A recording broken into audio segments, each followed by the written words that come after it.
Hello and welcome back to my YouTube channel. आज इस video में हम बात करने वाले हैं गोडॉक्स मूवलिंक माइक्रोफोन सिस्टम के बारे में, जो कि 2 ट्रांसमीटर और एक रिसीवर वाला वायरलेस माइक्रोफोन सिस्टम है। और इसका जो प्राइस है पर्टिकुलर इस किट का, वो 8000 रुपीज़ के आसपास करंटली मार्केट में सेल हो रहा है। इसमें काफ़ी सारे अलग अलग कलर्स भी अवेलेबल है और अलग अलग कॉम्बिनेशंस भी अवेलेबल है। वीडियो में बढ़ते हैं और देखते हैं कि सबसे पहले इसके साथ में कंपनी की तरफ से क्या क्या चीज़ें प्रोवाइड की जाती है।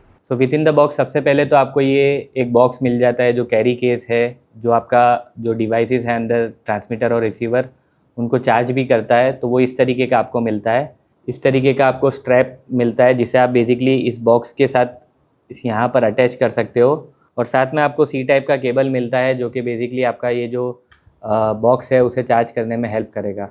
अब इसके बॉक्स के अंदर जो चीज़ है उसकी अगर मैं बात करूं तो यहाँ पर आपको बेसिकली 2 ट्रांसमीटर और एक रिसीवर दिया हुआ है। और इस रिसीवर को कनेक्ट करने के लिए डिवाइस इसके साथ आपको 3 ऑप्शन मिलते हैं, जो कि करंटली अभी इसमें जो लगी हुई है वो TRRS है, मतलब कि जो मोबाइल से कनेक्ट करने के लिए जो पिन आती है वो है। साथ ही साथ आपको कैमरा से कनेक्ट करने के लिए जो पिन आती है वो मिलती है, जो कि TRS जैक होता है। और उसके साथ में आपको सी टाइप का भी यहाँ पर ऑप्शन दिया हुआ है, जो कि बेसिकली आप इसमें आपके फ़ोन में लगाने के लिए इसमें कनेक्ट कर सकते हो। अब ये जो रिसीवर है उसे अगर आप इसमें कनेक्ट करना चाहो अलग अलग डिवाइसेस के साथ, तो यहाँ पर आपको ये एक जो पिन है जो मोबाइल में आती है उस तरीके का दिया हुआ है, जिसे आप यहाँ से निकाल करके आपका जो रिसीवर है, इस रिसीवर में यहाँ पर पीछे की तरफ ये एक आपको पंच होल दिया हुआ है, जिसमें अगर आप इस पिन को इनपुट करते हो और यहाँ से अगर प्रेस करते हो तो ये जो है यहाँ से आपका जो कनेक्टर है वो बाहर आ जाएगा। और से ये फ़ोन में लगाने वाली पिन है। और अगर आपको इसको कैमरा में लगाना है तो आपको यहाँ से ये जो कैमरा का जो जैक है उसे यहाँ पर आपको इनपुट कर देना है और ये उस तरीके से कनेक्ट हो जाएगा। उसके बाद ये बहुत ही सिक्योरली अंदर कनेक्टेड रहता है। इसके साथ में आपको यहाँ पर ये विंड मफ्स दिए हुए हैं, जो कि आपके किसी भी जो रिसीवर है उसके ऊपर जहाँ पर माइक दिया हुआ है वहाँ पर आपको ऊपर लगाना है, और ये विंड के अगेंस्ट आपको थोड़ा बहुत प्रोटेक्शन दे देगा। यहाँ पर इस तरीके से ये अटैच हो जाता है, जो कि इतना ज़्यादा सिक्योर नहीं है। मैंने जब इसे पर्सनली यूज़ किया तो ये 1-2 बार गिर भी गया था। तो उस चीज़ का ध्यान रखें कि अगर आप इसे लगा करके आउटडोर में शूट कर रहे हो तो मेक श्योर कि ये कहीं पर गिर ना जाए। अब ये जो माइक्रोफ़ोन है ये काफ़ी सिंपल है और काफ़ी ईजी टू यूज़ है। इसमें बहुत बड़े बड़े जो फीचर्स आते हैं, एक्स्ट्रा फीचर्स आते हैं, वो सारे आपको देखने को नहीं मिलेंगे, जैसे कि इंटरनल रिकॉर्डिंग या फिर जो एक्सटर्नल माइक्रोफोन अटैचमेंट या फिर इवन जो ऑडियो मॉनिटरिंग का आता है, वो सारे ऑप्शंस इसमें आपको नहीं मिलते। इसको बेसिकली आपको आपके जो डिवाइस है उसमें प्लग इन करना है और ये रेडी टू यूज़ हो जाता है।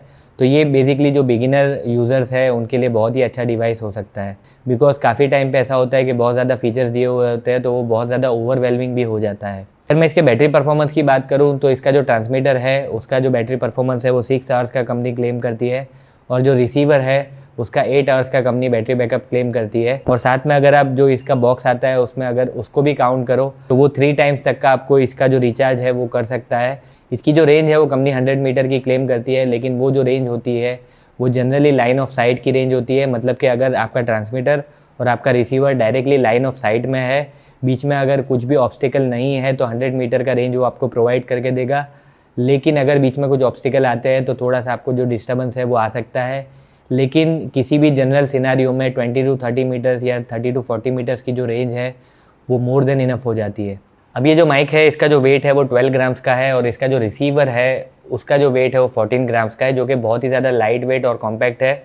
और उस लाइट वेट की वजह से इसका जो बिल्ड क्वालिटी है वो कहीं पर भी कॉम्प्रोमाइज़ नहीं हो रहा है। इसे इवन मैं प्रेशर से अगर प्रेस भी करता हूँ तो इसका जो बिल्ड है वो काफ़ी स्टडी मालूम पड़ता है। इसमें जो रिसीवर है उसके अगर मैं फीचर्स एंड बटन की बात करूँ तो बेसिकली इसमें एक ही बटन दिया हुआ है।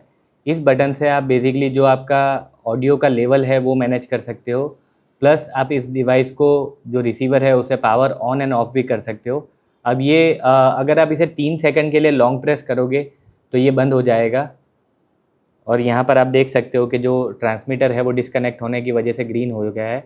अब अगर आप इसे लॉन्ग प्रेस करके रखते हो तो ये तुरंत ऑन हो जाएगा, और ये कनेक्ट होने के बाद इसका जो कलर है वो भी चेंज हो जाएगा, ब्लू हो जाएगा।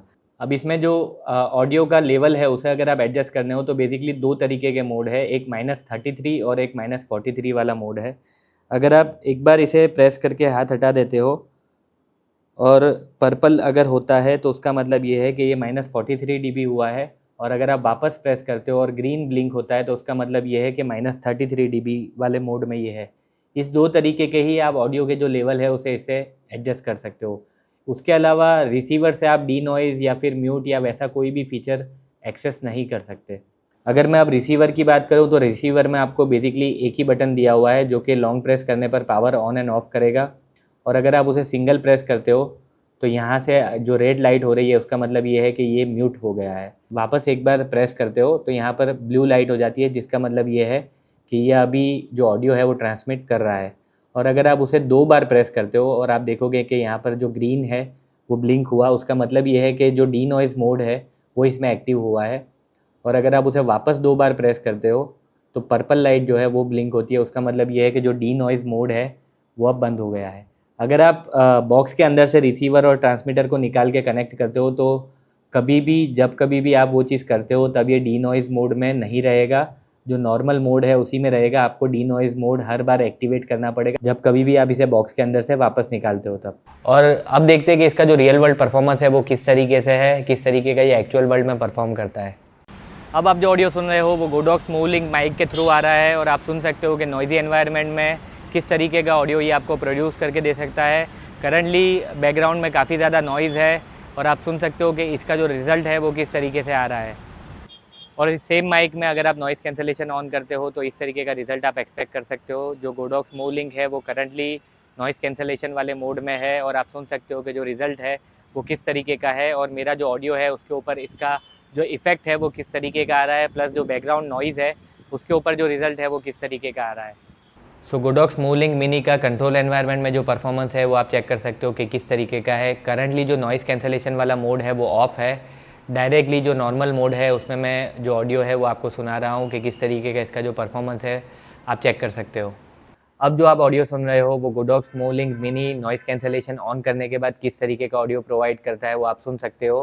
कंट्रोल एनवायरनमेंट में जो ऑडियो है वो इस तरीके का आपको मिलेगा अगर आप नॉइज़ कैंसलेशन ऑन रखते हो तो। और स्पेशली आप चेक कर सकते हो कि नॉइज़ कैंसलेशन ऑन करने से जो वॉइस है उसके ऊपर किस तरीके का इफेक्ट आ रहा है। अब इस माइक्रोफोन में कुछ ऐसी चीज़ें हैं जो मुझे नहीं पसंद आई, जिसमें सबसे पहली ये है कि इसमें जो अडेप्टर दिए हुए हैं वो डायरेक्टली आपका जो रिसीवर है उसके साथ कनेक्ट हो जाते हैं, और उसे जब आप कैमरा पे कनेक्ट करते हो तो कुछ केसेस में जो आपकी आर्टिकुलेटिंग डिस्प्ले होती है उसे अगर आप बाहर की तरफ निकाल के थोड़ा सा रोटेट करना चाहते हो तो उस टाइम पे जो माइक्रोफोन का रिसीवर है वो वहाँ पर बीच में आ सकता है, और वो जो आपका ऑपरेशन है वो थोड़ा सा डिफ़िकल्ट हो जाता है। दूसरी एक चीज़ जो मुझे नहीं पसंद आई वो ये है कि इसके साथ में जो विंड मफ आते हैं वो फोम विंड मफ दिया हुआ है, फरी विंड मफ इसके साथ में नहीं आता।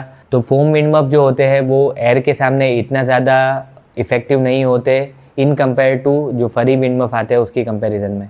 तीसरी चीज़ जो मुझे नहीं पसंद आई वो ये है कि इसमें जो अडेप्टर्स अटैच होते हैं उसका अडेप्टर्स लगाने का और उसका जो रिलीज़ करने का जो तरीका है वो मुझे इतना ज़्यादा अच्छा नहीं लगा, बिकॉज़ जब मैं पिन से उस अडेप्टर को पुश करता हूँ तो मुझे कई बार ऐसा फील होता है कि वो अडेप्टर टूट जाएगा। इसके अलावा इस माइक्रोफोन के जो फीचर्स है, जो इसका एक्चुअल वर्ल्ड परफॉर्मेंस है वो किस तरीके का है वो ऑलरेडी मैंने आपसे शेयर कर दिया है। अगर आप ये माइक्रोफोन परचेस करना चाहते हो तो डेफिनेटली इस वीडियो के जो स्पॉन्सर है ज़ील फोटो गुड्स, आप उनके थ्रू भी कर सकते हो। माइक्रोफोन के रिगार्डिंग और कोई क्वेश्चन अगर आपके माइंड में है तो आप मुझसे कमेंट बॉक्स में पूछ सकते हो। इस वीडियो को देखने के लिए thank you so much. Have a good day.